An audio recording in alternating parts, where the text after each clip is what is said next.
layo sa mga tao. Ang layo sa mga tao. Saan ang tubig nilagay? Uy, Lumabas sa lake. ay, pangit. Nandura doon ang dagat. Sa lake may tubig. Kasi mas malaki ang yellow kaysa tubig. Lumaki ang tubig pag freezing. Ibig sabihin na masisira. Maganda dito guys kasi ditong pinuntahan namin ngayon kasi kapag summer maraming mga tourist pumunta dito. Dito kami naglakad.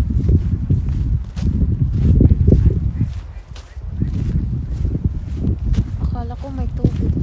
Wala talaga.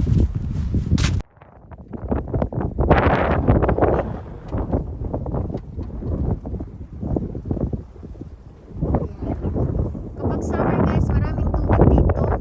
Galing sa lake ang tubig dito. Sa dagat. Ilagay nila. Ang sa lake ang sa taas. Doon. Ang Guys, very slow sa sila dito.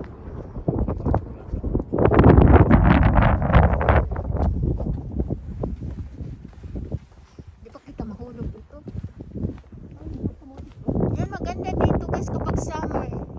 Ngayon hindi pa summer, spring pa dito. walang taas. Mahulog ka. Doon lang. Kasi kapag summer maraming mga barko dito. Nakaparada. Tapos siguro malambot masyado. Ang lupa. Nangamatay itong isda dito. Kasi hindi nila nilagyan tubig, walang isda.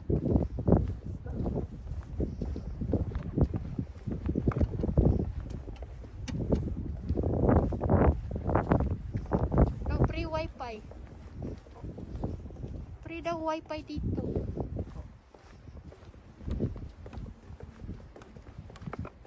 Ang mga puno, wala pang dahon. Kasi spring pa dito. Next month ay darating ang mga bulaklak at dahon na. Kasi April na, di ba mahal? Dahon sa puno, ang normal sa Mayo darating. Ayan, yan. Pero Taga rito kasi. ang unang bulaklak, April, April may bulaklak, tapos may damo, tapos may dahon sa mga maliit. Mayo, normal. Minsan aga. Kapag summer dito, maraming tao.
Ito na guys, ang lake nila dito.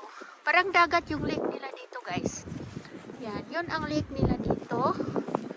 Yan, parang dagat. Akala ko dati dagat, hindi pa na lake.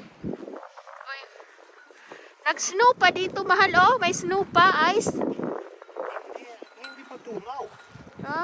Hindi pa tunaw. Hindi pala tunaw. hanggang yun.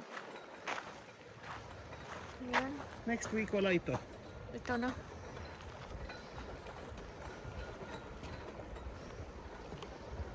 Pero minus pa sa mga gabi. Tubig malapit zero.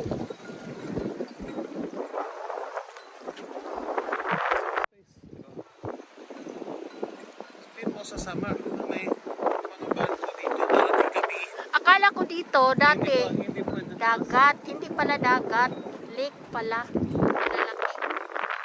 dito hanggang yung shore. Enköping och shore. Isang lake. Roxen. Maganda. Sweet water. Ganda guys. Punta tayo doon Hindi mahal. maalat. Hindi pwede po po. Nagtanong ko sa iyo sa taas kung gusto mo dito o sa kabila. Hindi pala na. Mas maganda. Yay! Palamig. Yan o, nag-ice pa niyan. Langoy ka dyan. Saan? Nangingisda yan. Ayan.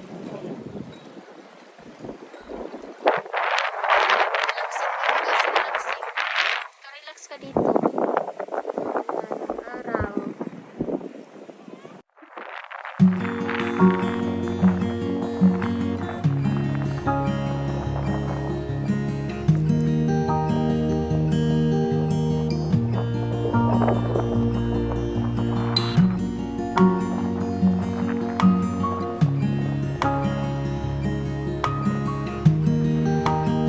So naka-relax na kami guys. Nakapasyal kami sa malayo sa mga yan. Naka-relax, naglalakad. So punta kami ng ano guys, McDo. Mag-snack kami doon. Tapos bili kami para sa mga bata.